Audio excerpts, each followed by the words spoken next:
Ms. Archuleta, there's been a discussion today about how many people's federal employees and retirees' records have been breached.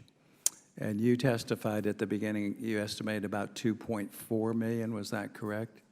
No, in the personnel records, it was 4.2, and we haven't given estimate for the second incident. 4.2 in personnel.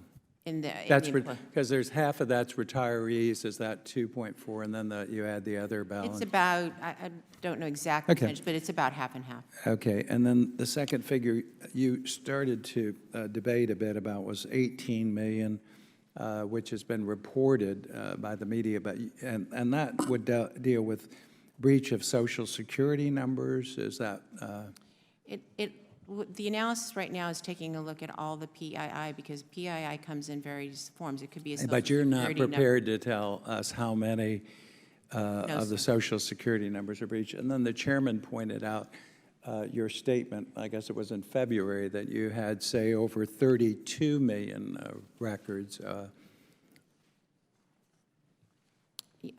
That was a number he used, yes. Yeah, so you really don't know then how many records have been breached beyond the 4.2?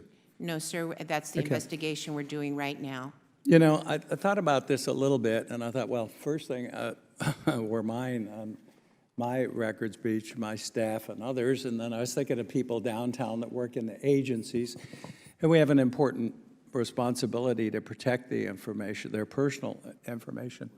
Over the weekend, in fact, Monday, I spent at one of our embassies overseas being briefed all morning on a bunch of issues, and brought to my attention by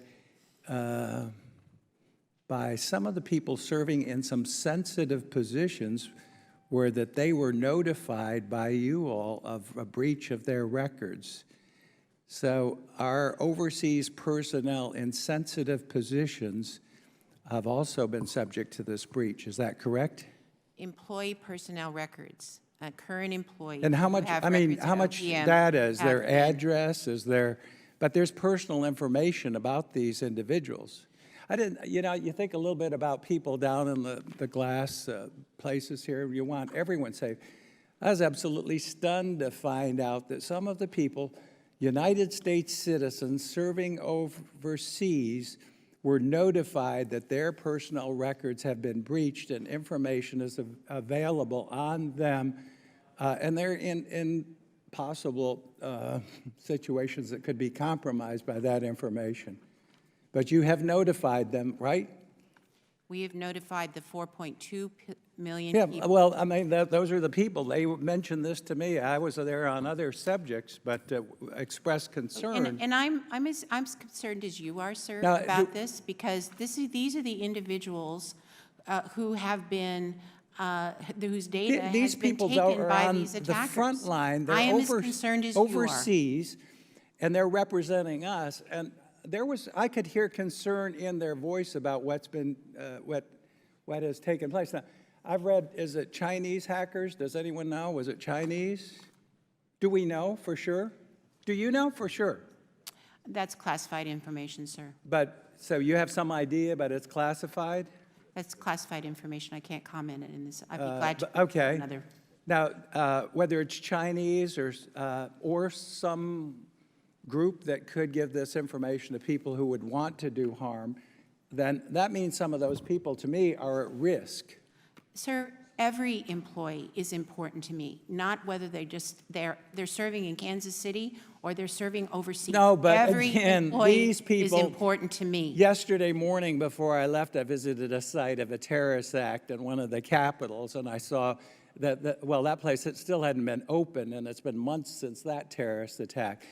And our people are over there on the front lines, and their information has been compromised. Now, you've been there the longest, Ms. Barron DiCamillo. Is that the truth? I mean, since about 12, is it? I'm sorry, what was the? You've been in position since 2012 in OPM? No, I work for Department of Homeland Security. Or Homeland Security, I'm sorry. But you're responsible overseeing OPM's. So DHS is a shared responsibility for cybersecurity. We are partnering with departments and agencies to ensure the cybersecurity of the .gov, working with critical infrastructure partners, and we work with them protecting at the boundaries as well as. When did we first find out about this breach? It was notified by a third-party partner to us When? in What March date? of 2014. 2014. So when you came on, Ms. Seymour, about 2014? I came on board in December of 2013, sir. 2013, so you were there. Now, they talked about his bonus. Finally, are you SES? Yes, sir. I'm Did you get a bonus too? Yes, sir, I did. How much? I do not know the exact amount, but I believe it was about $7,000. Okay, so whether you were private or public, people were getting bonus while some of this was going on. Thank you, Mr. Chairman. Thank you, gentlemen. We're now